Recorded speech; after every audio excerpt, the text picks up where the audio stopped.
Senhor- Senhoras e senhores, obrigado por aguardarem.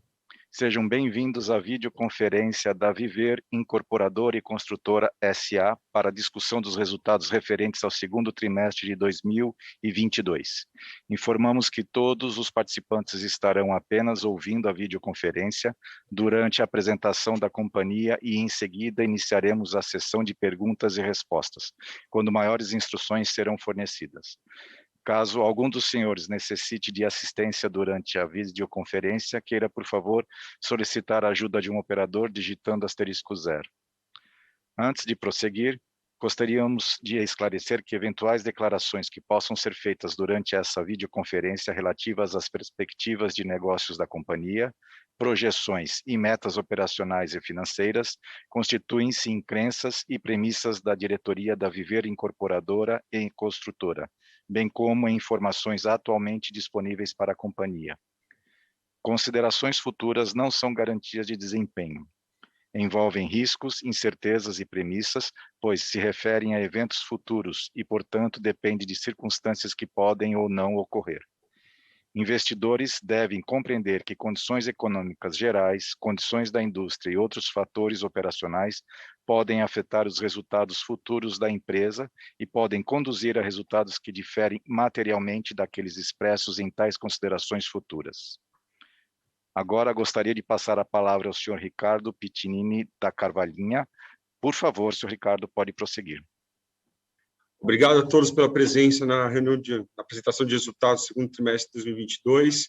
A gente vai passar pelos principais resultados do trimestre. Então, aqui, basicamente, passando pelos destaques, desempenho operacional, desempenho econômico-financeiro e os eventos subsequentes da companhia. Falando um pouco dos destaques, basicamente, a gente teve o lançamento de 2 projetos no segundo trimestre, Fontana de Trevi, que a gente vai falar um pouco mais para frente, foi uma aquisição de um crédito NPL junto ao Banco do Brasil, ao qual a gente converteu em unidades e agora relançou o projeto. O Parque 83 foi um projeto novo que a gente adquiriu de uma falência, fez também, digamos assim, a recuperação desse projeto e relançou esse projeto para término de obra. Além de tudo, fizemos a aquisição do empreendimento Diadema. O empreendimento Diadema foi uma aquisição de 2 torres interrompidas, já com estrutura pronta, mas que tinham diversos problemas, de um leilão, de uma falência de um banco, inclusive. Também vamos falar da receita operacional líquida, que aumentou para 26,7 milhões, representando 95% de aumento em relação ao trimestre anterior, também fruto já desses lançamentos, né, o POC. Vendas brutas de 21,8 milhões, que representa 48% de aumento ao primeiro trimestre também, e o lucro líquido 17,9, que aumenta, que veio muito melhor do que o prejuízo de 8,4 no primeiro trimestre. Óbvio, teve um fato não recorrente aqui, mas é um fato muito importante para a companhia. Além de tudo, a aprovação do aumento de capital para quitação de credores. Falando do desempenho operacional, então, primeiro a gente vai mostrar um pouco dos projetos aqui que a gente vem andando. Acho que é importante dar visibilidade da continuidade da companhia via esses projetos, e principalmente nesse novo modelo de negócio que a gente vem se propondo a fazer. Então, Fontana de Trevi é um desses exemplos, foi uma operação muito legal para a gente, que abriu o canal junto ao Banco do Brasil, de Unipiel, voltado a um financiamento imobiliário. Então, a gente conseguiu fazer uma negociação, ao qual a gente comprou esse NPL e recebeu as unidades, um VGV estimado de 5,7 milhões, e aqui tem uma boa margem, digamos assim, de produto. Aqui o Parque 83, um projeto que fica próximo da IBM, ali no Paraíso, na Vila Mariana, na verdade. Um projeto que a gente já reiniciou as obras, então, foram 2 ou 3 meses depois da aquisição, a gente reiniciou a obra e relançou o projeto em abril, né? Aqui as vendas estão indo muito bem. A gente, no momento do fechamento do trimestre, tinham 30% das unidades vendidas, hoje já estão para cima de 60%. Então, as vendas estão vindo muito bem, as receitas estão vindo muito bem. E aqui, ele é bem o caso típico de solve, né? Que a gente fala que é o ativo alternativo, né? Que é buscar solução do ativo alternativo. O retorno a gente espera que venha muito bom também. O Nova Fama, eu acho que não é novidade para ninguém. Na verdade, a gente considera isso como o Nova Fama como uma obra da Solve, ele foi originado do legado da Viver Sim, mas aqui a gente pegou a segunda etapa do projeto do Fama e fez um relançamento dele global, o VGV estimado de 56 milhões de reais. A gente vem evoluindo, então a gente iniciou a obra em setembro, outubro do ano passado, a gente deve entregar a primeira etapa dessa obra, são 4 torres, 2 torres, a gente deve entregar agora em outubro desse ano, e no começo do ano que vem entregamos outras 2 torres. Foi super bem, as vendas foram super bem, acima do que a gente tinha previsto, inclusive, então foi um sucesso e foi também um ótimo modelo de negócio para esse modelo de negócio de alternativos também. É um ótimo, a gente está falando de 3 ótimos laboratórios aqui que tendem, digamos assim, a drivear a nossa estratégia nova de aquisição de novos negócios, né? Aqui falando do La Vista, uma parceria que a gente tem com parceiros nossos, a Rev3 e a Mamute. Lançamento foi no início desse ano. A gente tem uma participação pequena, mas é importante também manter aquele pé do Greenfield, assim como a gente falou, o core business nosso é investimento em ativos alternativos, né? Principalmente nessas obras interrompidas e problemas estruturados, mas a gente não deixa de ter um pé no Greenfield, que é sempre bom para a companhia, para a perpetuidade, né? Para o entendimento do modelo de negócio.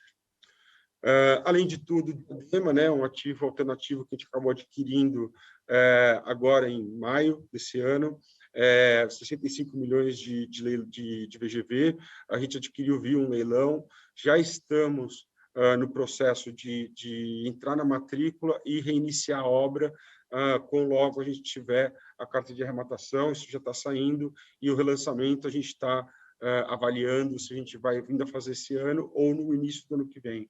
Mas é um projeto bem emblemático em relação a essa questão dos ativos alternativos, que a gente chama, né? O Loop, aqui foi muito bacana esse projeto, foi o primeiro projeto que a gente fez junto com o Itaú, também foi uma compra de NPL, similar ao que a gente fez com o Banco do Brasil. Então, a gente vem abrindo essas portas com os grandes bancos, digamos assim, para ser um player importante nesse mercado de NPL voltado a ativo estressado no residencial, né? Crédito inadimplente no residencial. Então, o Loop, a gente fez a aquisição, a gente concluiu a aquisição faz pouquíssimo tempo, é um VGV de 11,4 milhões de reais. Aqui a gente repactuou os adquirentes que tinham ali em cima, inclusive, e também sanou as dívidas vinculadas ao ativo, não só a compra do ativo do crédito do Itaú. Então, estamos muito otimistas aqui também com o retorno sobre esse projeto. Ao longo dos próximos trimestres, a gente deve reportar esses retornos também. Falando um pouco das vendas brutas, então a gente teve um incremento de 48% em VGV nas vendas brutas nesse segundo trimestre. A gente vê que já começa a afetar os lançamentos novos, né? Então a gente já começa a entrar um pouco dos projetos novos, a gente vai falar um pouco mais para frente sobre margem. Os projetos antigos, unidades performadas e em construção, que majoritariamente é o Fama, eles ainda carregam uma margem contábil mais pesada, né, com menos margem ainda, uma receita contábil com menos margem, né, com menos lucro. Já os novos já começam a trazer um novo tom de margem que a gente deve ter a partir da companhia. Então, a gente vai falar disso um pouco mais para frente, mas esse é o tom, né? Em relação ao primeiro semestre do ano passado, também tivemos um aumento.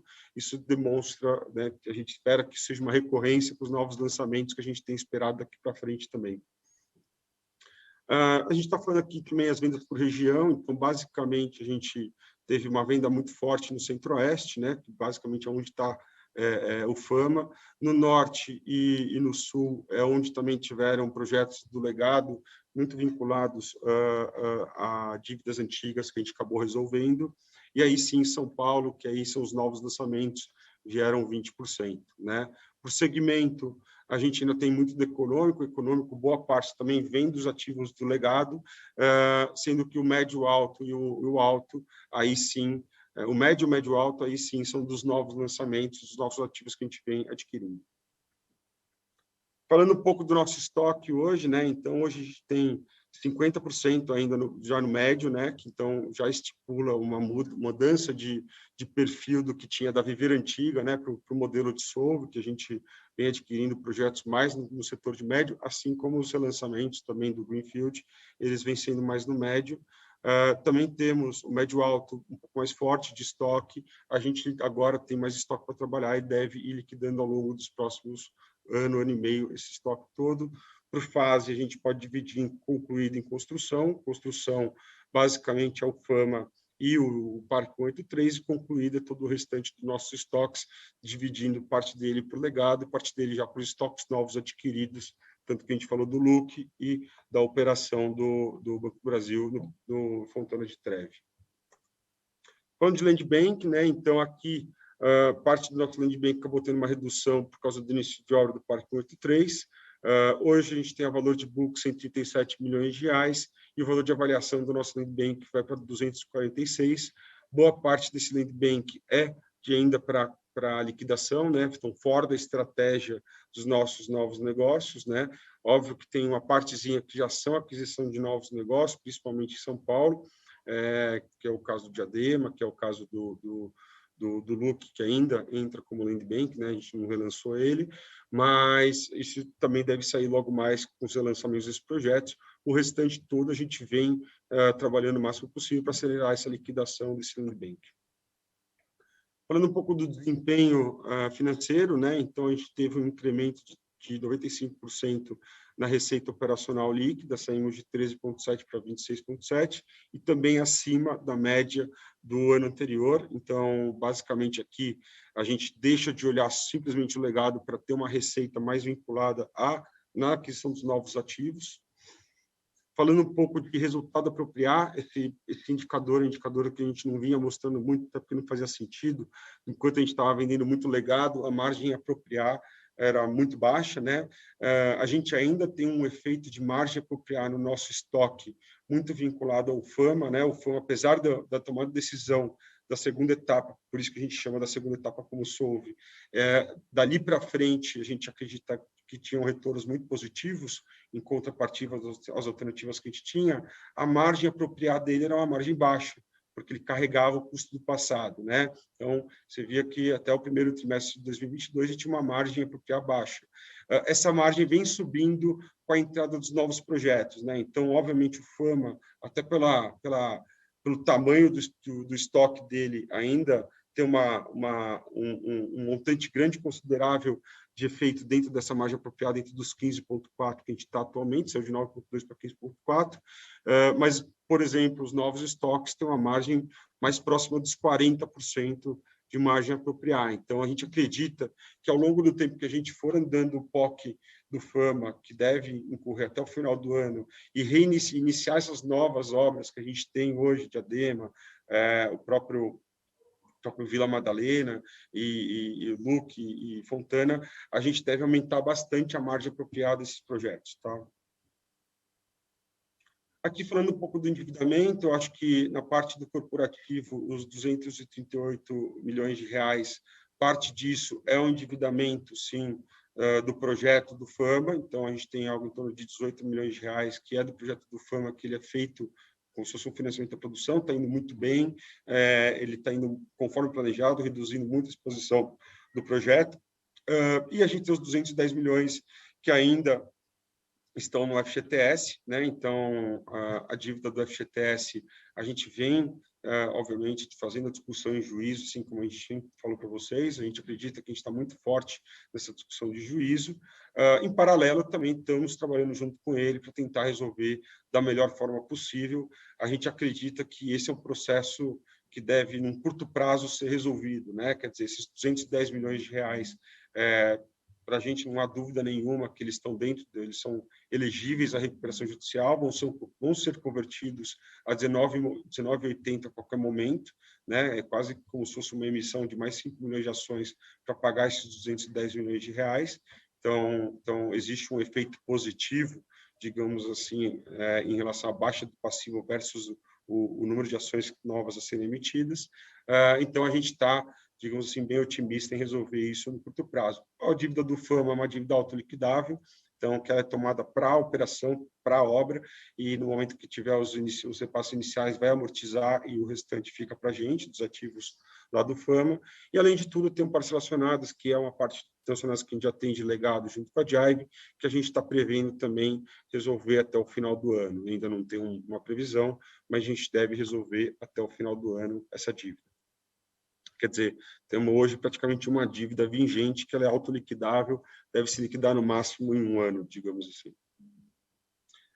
Aqui, falando um pouco da demonstração de resultados, então a gente já falou um pouco da receita de 26 milhões de reais. A gente ainda teve uma administrativa um pouco mais alta esse trimestre, principalmente por efeito do plano de outorga, né? Então, o plano de outorga foi investido em partes no último RCA. Tem uma segunda etapa que vai ser vestido conforme for trigado, né? Então, a gente deve pagar esse plano de outorga ao longo dos próximos tempos.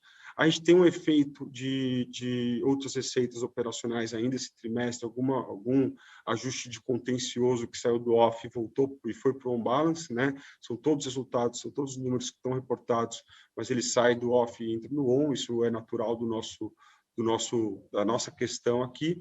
E eu acho que aqui o grande ponto positivo dentro dessa estrutura toda é que a gente teve um efeito do imposto de renda positivo de 26 milhões de reais.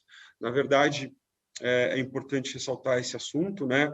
A gente tinha aqui um parcelamento com a Receita. Na verdade, acho que em 2018, eu nem estava aqui, mas em 2017, desculpa, a companhia tinha um débito fiscal muito alto junto com a Receita.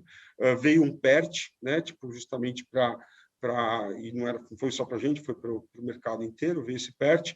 A gente utilizou boa parte, então 60 milhões desse PERT aproximadamente a gente utilizou e abateu do prejuízo fiscal do grupo econômico, e os outros 35 milhões não tinham sido abatidos do grupo econômico, porque eles já estavam na PGFN.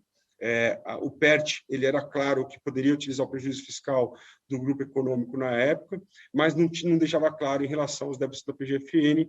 Então, a gente aderiu ao PERT, iniciou os pagamentos das parcelas, o parcelamento que foi em 180 meses, mais ou menos, 130 meses, e a gente iniciou uma discussão judicial justamente para dizer que deveria, digamos assim, utilizar o prejuízo fiscal da companhia também. Esse processo durou praticamente 3 anos e saiu a decisão que, de fato, foi favorável a gente. Então, tem efeito, inclusive, saiu uma decisão com efeito, inclusive, que foi favorável a gente, e a gente conseguiu utilizar esse prejuízo fiscal para bater esse legado, digamos assim, esse passivo fiscal que a companhia tinha. Então, a gente conseguiu baixar isso do balanço, baixamos na receita também, e agora, digamos assim, desoneramos, inclusive, o caixa da companhia de maio para frente, foi quando saiu a decisão, em relação a esse pagamento. Além de tudo, todas as parcelas pagas, eventualmente também tem uma discussão disso voltar para a companhia. Tá? Então, esse é um fator muito importante, porque no final do dia é mais ativo que volta para a companhia. A gente não estava bucando esse ativo, na verdade, a gente estava bucando passivo, então esse passivo deixa de existir e a gente acaba gerando um lucro contábil de 18 milhões de reais no trimestre.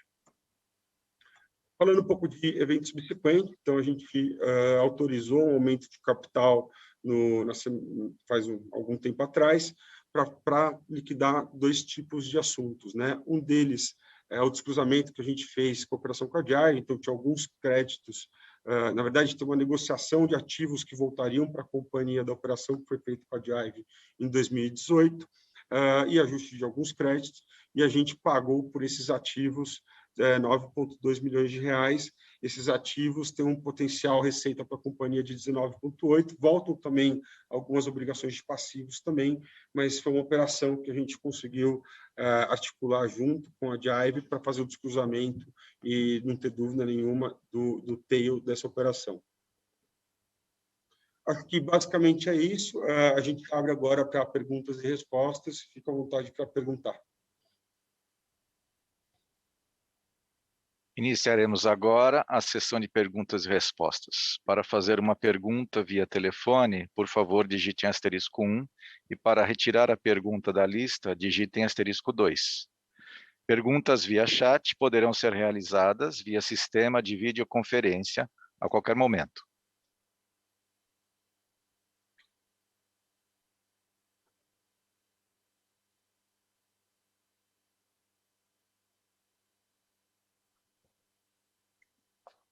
Não existem perguntas por telefone, então passamos agora às perguntas via chat. Acho que tem uma pergunta aqui via chat para a gente, né? Então, perguntando se a atuação da Viver deve ser mais na baixa renda ou na média renda, né? E caso nos dois, ela pretende focar em apenas um segmento. Eu acho que é importante dar um passo para trás, né? É importante a gente voltar a pacificar o que a gente volta, o que a gente tende a fazer daqui para frente. Então, a gente dividiu a companhia em dois modelos de negócio aqui. No caso, é a Solve e a Viver atualmente, né? Então, a Solve, ela lida justamente com ativos alternativos, né?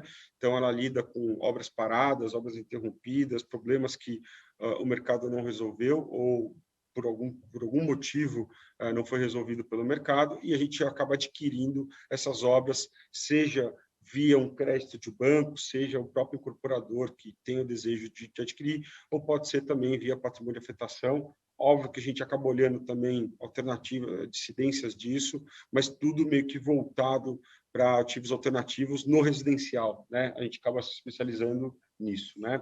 E a Viver, que digamos assim, o core business vira Solve, a Viver, que é um produto secundário também que a gente acaba fazendo aqui dentro, ele sim volta a fazer greenfield, né? Então, a gente tem hoje 4 projetos, 3 em parceria e um projeto que a gente deve lançar logo mais nesse modelo. O modelo que a gente projeta para Viver greenfield, né, que a gente chama aqui, é na média renda, principalmente focado em regiões de média renda em São Paulo. Tá? Então, no modelo da Solve, a gente tem uma amplitude maior, até porque a gente não escolhe onde o problema acontece. Agora, na Viver, como é Greenfield, a gente sim escolhe aonde a gente quer voltar a lançar nesses ativos. Então, a gente fala que é bairros de média renda em São Paulo. Então, esse é o grande foco da companhia hoje. Tá?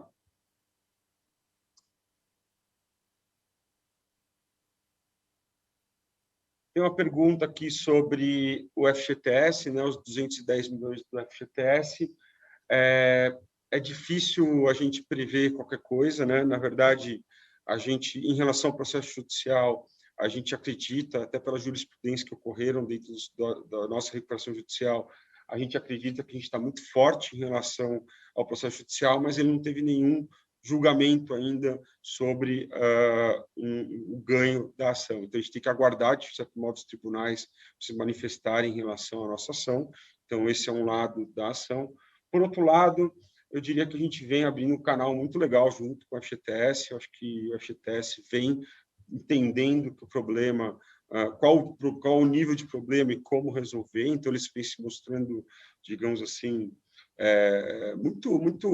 o papo está muito mais fácil lá dentro, a compreensão está mais fácil, eles se aprofundaram na questão, até porque imagino que por algum tempo eles tiveram que resolver muitos problemas lá dentro também, e agora eles conseguiram, digamos assim, dar um direcionamento maior, e a gente está otimista com essa conversa junto com eles, mas o otimismo não significa que a conversa vai evoluir. Então, a gente está aguardando aqui as tratativas junto com eles, para ver se a gente consegue dar um direcionamento que seja bom para os dois lados. Então, é difícil a gente prever qualquer momento para acontecer isso, né? Se vai ser no terceiro trimestre, se vai ser no quarto trimestre, se vai ser um pouco mais demorado, mas eu diria que o meu tom é de otimismo em relação a essa negociação junto com eles, tá?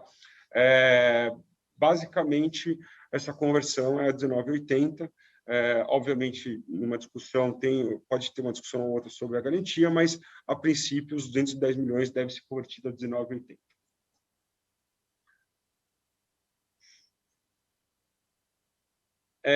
Tem aqui uma questão sobre a subscrição, né? Então, a subscrição proposta a 73 centavos, né? Considerando a cotação de hoje, se a gente tende a ter sucesso nessa subscrição, né? Eu acho que aqui é importante, porque essa subscrição está sendo feita basicamente para quitar um crédito, né, negociado junto com o descruzamento com a Jive. Então, independente de qualquer coisa, a subscrição ela tem um propósito, ela não é simplesmente um follow-on, ela é um propósito de conversão do crédito e também para contemplar uma parte do plano de outorga. Então, também baixa esses passivos todos dentro do nosso balanço, pode gerar até um efeito positivo dentro do balanço, né? A gente não deu nenhum disclaimer sobre isso, mas deve gerar até um efeito positivo dentro do balanço. E, obviamente, existe o direito de preferência dos acionistas atuais em relação a exercer essa preferência, né?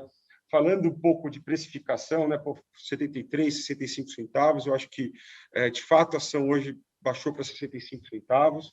É gozado porque a gente está num momento econômico muito complexo, né? Então é difícil falar, a gente não dá nenhum driver do que a gente acha que vale a ação ou não, mas basta ver no mercado, tipo, acho que todas as ações do setor estão sofrendo muito. E do nosso lado, a gente que é uma empresa um pouco menor, com uma tese diferente, que a gente acredita muito, que a gente já vem experimentando e a gente acredita que vem dando muito certo. Do nosso lado, a gente acredita que o potencial é muito maior do que está exercendo hoje. Então, é natural que a gente também sofra, né, tipo, um pouco mais do que a média do nosso mercado, por conta dessas instabilidades. Mas, por outro lado, pode ser visto de uma outra forma, né, como uma oportunidade. Então, enfim, eu acho que esse que é o ponto, né? A subscrição ela tem um propósito diferente desse, mas, enfim, aí é da questão do acionista avaliar. Tem uma pergunta de quais as perspectivas de pagar dividendos aos acionistas. Eu acho que, gozado, né, quando a gente olha um pouco para trás, a gente, de fato, conseguiu resolver muita dívida, a gente resolveu mais de 1 bilhão de dívida aqui na companhia. A gente conseguiu, ou a gente vem conseguindo se planejar, e mesmo com todos os recursos apertados que a gente teve, se planejar e voltar a lançar, quer dizer, não era óbvio, ainda mais se propondo no mercado novo, que aparentemente vem dando muito certo, né? Que a gente está muito otimista com esse novo mercado. O real estate, por si só, ele já tem um ciclo um pouco mais longo, né? Então, não basta você simplesmente chegar, né, abrir sua companhia a mercado e sair pagando no dia seguinte dividendo, né? Principalmente se vocês olharem empresas que abriram capital faz pouco tempo, né? Se a gente pegar a Vi, algumas outras, essas empresas também ainda estão, digamos assim, em fase de investimento, né? Tipo as Lavi, Mitre, por aí vai, estão em fase de investimento para, no futuro, quando os projetos começarem a entregar, provavelmente elas tendem a ter um cronograma de pagamento de dividendo. A gente não é muito diferente, não foi uma abertura de capital de fato, mas a gente teve uma retomada, né? Então a gente teve que utilizar os nossos recursos tanto para resolver parte do legado como para reinvestir na companhia, e agora a gente tem um ciclo de investimento novo e digamos assim, num certo período desse ciclo, provavelmente a gente vai ter o poder de decisão de voltar dividendos para os próprios acionistas ou mesmo reinvestir esse dinheiro, e aí a gente vai ter a discussão junto até a Gies, etc., do que possa estação e por aí vai. Então, sim minha intenção. Eu acho que a nossa intenção da administração é sempre mirar dividendo. A empresa não é uma ONG, né? Digamos assim, ela tem que dar rentabilidade, a tese vingando e dando certo, o recurso entrando, ela tem que, de certo modo, dar pagamento de dividendo, mas é uma situação que, de fato, ela demora tempo de maturação para o novo modelo de negócio. Então, é basicamente isso, né?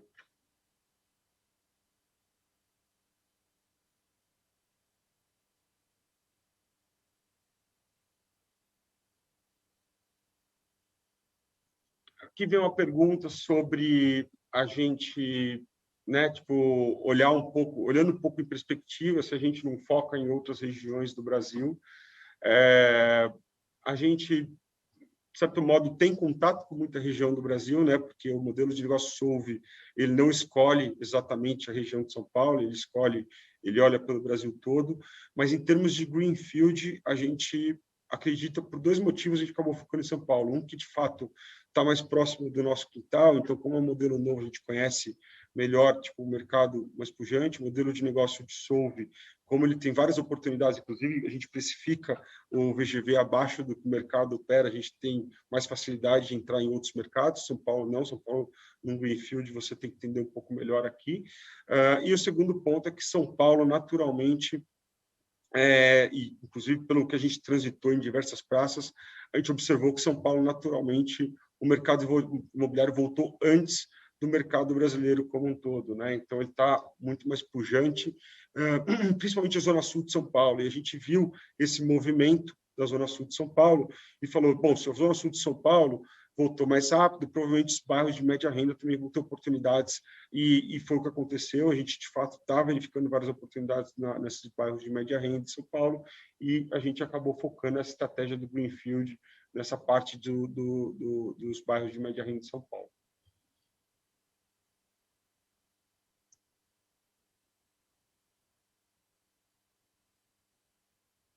Aqui tem uma pergunta sobre agrupamento, né? Eu acho que se a gente já foi notificado pela B3 agrupamento pelo fato de estar abaixo de R$ 1, a gente foi notificado, a gente vem discutindo junto com a B3, a gente vai cumprir assim que necessário, se for necessário, o grupamento, né? Tipo, porque abaixo de R$ 1, de fato, a B3 exige que você faça agrupamento para subir acima de R$ 1, mas a gente tenta ou espera, pelo menos, que, se houver alguma reação do mercado, a ação volte acima de R$ 1 e não seja necessário fazer isso, né? Então, não é algo que a gente deseja, até porque isso tornaria a nossa própria recuperação judicial não mais complexa, mas teria operacional maior em cima das conversões dos créditos da recuperação judicial, assim como foi quando a gente fez o último grupamento há 3 anos atrás, né? Então, a gente fez um grupamento de 19,80, de 1,98 para 19,80. Então, a gente teve que fazer no passado, desculpa, ao contrário, a gente fez um grupamento, foi de 10 para 1, a gente teve que fazer, então teve uma complexidade dentro da recuperação judicial e a gente não gostaria de fazer, não é nossa intenção de fazer. Por outro lado, se for necessário, a gente sabe que a Bolsa Brasileira está sofrendo mais do que o normal, é uma crise, mas se for necessário, a gente vai acabar tendo que fazer, mas não é nossa intenção, mas o mercado a gente não controla, né, digamos assim. Então, vamos trabalhar para isso.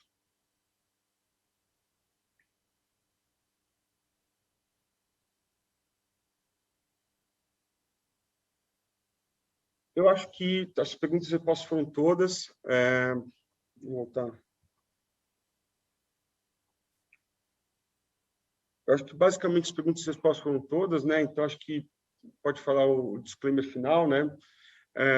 Poxa, agradeço a todos pela presença de novo aí do call de resultados. A companhia, eu diria que a gente conseguiu, digamos assim, equalizar bem o passado, né? Então, a gente basicamente zerou nossas dívidas, todas as obras interrompidas foram solucionadas de alguma forma e praticamente todas entregues, né? Temos uma obra do legado entregue que a gente lida muito mais como um laboratório para o futuro do que, de fato, um problema do passado. Isso é muito bacana. A gente vem dando andamento para os próximos projetos, então a gente vem se projetando de forma diferente para o mercado. O laboratório, eu diria que ele está no meio do caminho, né, digamos assim, desses ativos que a gente já vem comprando, ele está no meio do caminho, mas no meio do caminho, principalmente no nosso setor, já é bastante coisa e a gente vem percebendo que a tese vem se comprovando muito forte, né? Então a gente vem, inclusive, mais otimista do que a gente tinha quando a gente adquiriu esses projetos de brownfield também, de greenfield. Então, a gente está bem otimista em relação ao futuro da companhia. Óbvio, não estamos num cenário macro muito comum, né? É um cenário de crise estrutural e mundial, né?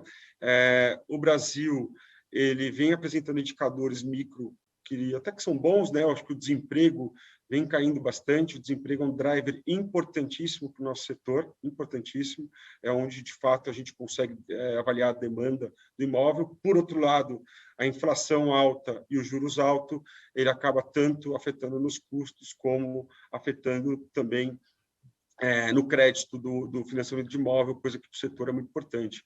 Mesmo assim, a gente está acompanhando muito esse cenário micro, acho que esse mês veio deflação, acho que é importante a gente avaliar isso, porque isso daí tudo vai dar perspectiva da aquisição dos novos negócios e o grau de conservadorismo ou agressividade que a gente vai ter na aquisição de novos ativos. Então, de qualquer forma, a gente vem bem otimista, né? Porque os problemas do legado, do passado do Brasil, eles continuam aí. A gente tem muita oportunidade para isso, junto aos grandes bancos que a gente vem abrindo as portas, e a gente acredita que isso, inclusive, deve dar até maiores perspectivas para os próximos anos. Então, basicamente é isso. Agradeço de novo a todos.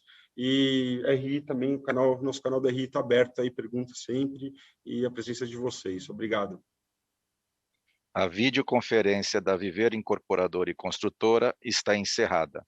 Agradecemos a participação de todos e tenham uma boa tarde.